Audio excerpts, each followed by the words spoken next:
미국에서 도둑은 11초에 한 번, 무장 강도는 65초에 한 번, 강력 사건은 25초에 한 번, 살인은 24분에 한 번, 강간은 하루 250건이 발생한다. 너희들은 질병이고 나는 치료제다.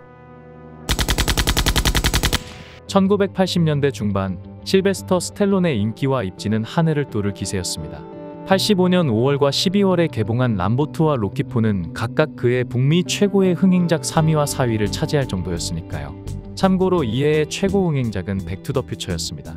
스텔론은 로키와 람보의 프랜차이즈를 연달아 성공시키며 80년대 중반 할리우드에서 조지 루카스 그리고 스티븐 스필버그의 흥행 파워에 견줄 수 있는 유일한 영화인이었습니다. 그는 워너브라더스 스튜디오와 한 편의 영화 출연 계약을 맺는데 친구의 복수를 위해 캘리포니아에 온 한 형사의 이야기였습니다. 하지만 그는 영화가 너무 코미디가 강하고 액션이 취약하다는 이유로 각본 전체를 다시 작성하기 시작했는데 모든 코미디 요소를 제거하고 액션 파트를 대폭 늘리는 각본이었습니다. 스텔론은 로키와 람보의 모든 각본을 직접 썼고 특히 로키 1편의 각본으로 오스카 각본상을 받을 정도로 능력 있는 각본가이기도 했습니다. 하지만 워너브라더스는 스텔론이 대폭 수정한 각본의 액션 장면이 늘어나면서 제작비가 훨씬 더 상향돼야 했고 결국 스텔론과의 계약을 포기하고 다른 배우를 캐스팅해 원래 각본으로 영화를 제작합니다. 그 영화가 어떤 영화냐고요? 바로 이 영화입니다. 하지만 비버리 힐즈 캅을 위해 자신이 작성한 각본이 아쉬웠던 스텔론. 그는 각본을 다시 수정하여 이것을 다른 장편 영화로 만듭니다. 그 작품이 바로 오늘 소개할 영화 코브라입니다.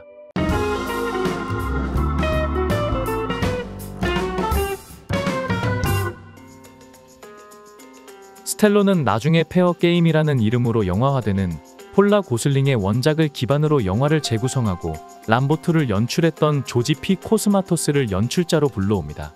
그리고 당연히 주연은 자신이 맡았고 여주인공 역할로 자신과 데이트 중이었으며 결혼까지 이르는 브리짓 닐슨을 캐스팅합니다.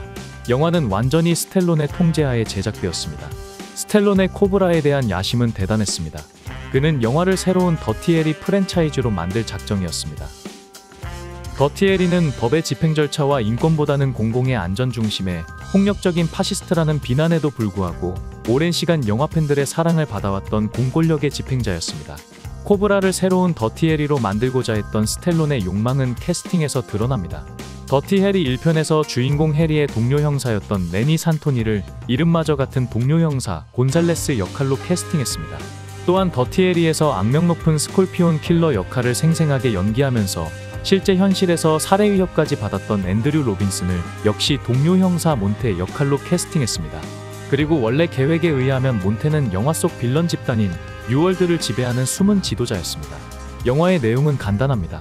LA 경찰 소속의 강력한 범죄 대응반 좀비 스쿼드의 일원인 마리오 코브레티 암호명 코브라가 뉴월드라는 범죄 집단의 범죄 현장을 목격한 모델 잉그리드를 보호하면서 뉴월드와 맞선다는 직선적인 스토리입니다. 영화의 감독은 조지 피 코스마토스였지만 실제로 영화를 지배한 것은 스텔론이었습니다. 감독 코스마토스는 촬영 현장에서 스텔론의 모든 제안을 수락해야 했으며 인터뷰를 통해 영화의 진짜 감독은 스텔론이라고 밝히기도 했습니다. 촬영 현장에서 조연 배우들과 엑스트라들은 스텔론과 대화를 나누는 것이 금지됐으며 영화의 최고 악당인 나이트 슬래셔를 연기한 브라이언 톰슨은 캐릭터 구축을 위해 감독이 아닌 스텔론과 상의를 할 정도였습니다. 영화의 제작 과정에서 가장 유명한 에피소드는 촬영 감독 닉 웨이트와의 불화였습니다. 영화의 촬영이 일정보다 많이 늦춰지자 스텔론은 스태프들을 질책했습니다. 48시간이나 플러스 등을 촬영하며 이미 베테랑 촬영 감독이었던 닉 웨이트는 현장에서 유일하게 스텔론에게 반발한 영화 스태프였습니다. 그는 스텔론에게 당신이 브리짓 닐슨의 엉덩이를 만지는 시간과 경호원들에게 자랑하는 시간만 줄이면 영화의 문제는 다 사라질 거야 라고 반발했습니다. 스텔론은 충격을 받았습니다. 당시에 그 누구도 자신에게 그런 식으로 항의를 할 수 없었기 때문입니다. 이후에 스텔론은 스스로 자의식을 잠재우고 영화의 촬영에 더 적극적으로 임했다고 합니다. 영화의 모든 것은 코브라의 캐릭터 구축과 그가 행사하는 강력한 폭력성에 초점이 맞춰졌습니다. 영화의 오리지널 편집본은 2시간이 넘었습니다. 하지만 몇 가지 문제가 발생했습니다. 최초의 편집본이 과다한 폭력 장면 때문에 X등급을 받아야 했기 때문입니다. 더 큰 문제는 외부에서 발생했습니다. 코브라보다 일주일 앞서 개봉한 어떤 액션 영화가 엄청난 흥행 돌풍을 일으키고 있었기 때문입니다. 결국 제작사 캐논은 이 영화의 흥행 돌풍 때문에 같은 액션 장르였던 코브라의 흥행성이 떨어질 것을 우려한 나머지 한 가지 묘수를 냅니다. 바로 영화의 러닝타임을 대폭 줄여서 영화의 상영 횟수를 늘려 돈을 더 많이 벌 수 있는 방식을 택하기로 한 것입니다. 결국 영화는 원래 분량의 4분의 1이 재편집 과정에 날아가면서 최종적으로 러닝타임이 1시간 27분에 불과해졌습니다. 원래 분량에서 4분의 1이 삭제된 영화가 제대로 된 영화가 될 가능성이 얼마나 될까요? 영화는 비평적으로 형편없는 평가를 받아야만 했습니다. 참고로 코브라가 이렇게 무리해가면서 러닝타임을 줄이게 된 원인을 제공한 그 엄청난 흥행작은 바로 이 영화입니다. 영화의 비판 지점은 대부분 비슷했습니다. 내면이 텅 비고 외형만 남은 캐릭터와 배우들의 연기, 그리고 허접한 스토리, 모든 것이 더티에리에 비교되기에는 턱없이 부족했습니다. 그리고 사실상 코브라 이후로 실베스터 스텔론의 긴 슬럼프가 시작됩니다. 오버 더 톱, 람보 3, 타로, 탱고와 캐시, 그리고 스텔론 최후의 무기였던 로키5까지 그 어떤 영화도 이전의 영광을 재현하지는 못했습니다. 결국 1993년 클리프행어를 통해 스텔론은 다시 화려하게 조명을 받게 됩니다. 현재까지도 코브라는 가장 낮은 평가를 받는 스텔론의 작품 가운데 하나입니다. 하지만 이와는 반대로 코브라는 엄청난 컬트 팬을 거느린 영화로도 인식되고 있습니다.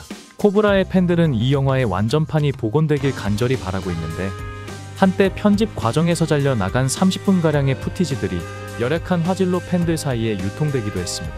이 영화의 팬 가운데 가장 유명한 사람은 아마 영화감독 니콜라스 윈딩 레픈일 것입니다. 그는 영화 드라이브를 연출하면서 역시 이 영화의 팬인 라이언 고슬링과 함께 영화의 주인공이 성냥개비를 무는 것으로 코브라에 대한 오마주를 바치기도 했습니다. 스텔론도 이러한 팬들의 염원을 알고 있는지 2019년에 로버트 로드리게스를 연출자로 내정하고 코브라의 리부트를 TV 드라마로 제작할 계획이라고 밝히기도 했습니다. 하지만 현재까지 후속 보도가 없는 것으로 보아 이 기획은 무산된 것으로 보입니다. 실베스터 스텔론의 가장 찬란했던 전성기의 마지막 영화, 그의 가오가 정신을 지배했던 영화, 그리고 무엇보다 배우로서 실베스터 스텔론이 가장 멋지게 나왔던 졸작, 코브라를 여러분에게 추천합니다.